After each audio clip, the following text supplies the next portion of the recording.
নজর রাখবো অন্যান্য খবরের দিকেও। তোলা না পেয়ে ব্যবসায়ীকে গুলি। ডায়মন্ড হারবারে এই ঘটনা ঘটেছে। ডায়মন্ড হারবারে অভিযুক্তের যাবজ্জীবন সাজাপ্রাপ্ত দুষ্কৃতীর নাম রেজাউল লস্কর। কোয়েল মন্ডল আমাদের সঙ্গে টেলিফোনে রয়েছেন প্রতিনিধি, আরো বিস্তারিত জানাবেন কোয়েল।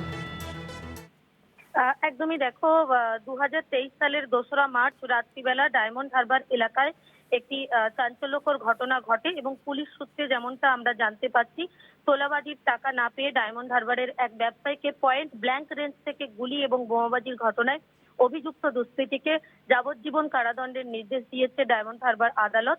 বৃহস্পতিবার দুপুরে diamond Harbour fast track court এই সাজা ঘোষণা করে। সাজাপ্রাপ্ত ওই দুষ্কৃতীর নাম রেজাউল লস্কর ওরফে ছোট মাটাল। মূলত 2023 সালের 2রা মার্চ রাতে ডায়মন্ড হারবারে এই ঘটনা ঘটে। দাবিকৃত তোলার টাকা না পেয়ে ব্যবসায়ী গোপীনাথ ওরফে নিখিল সাহার দোকানে ঢোকে। তাকে পয়েন্ট ব্ল্যাঙ্ক রেঞ্জ থেকে গুলি করে রেজাউল।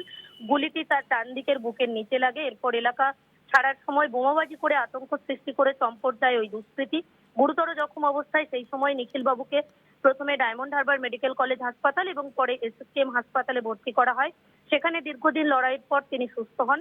ঘটনার পর পুলিশ দ্রুত তদন্ত চালিয়ে রেজাউলকে গ্রেপ্তার করে।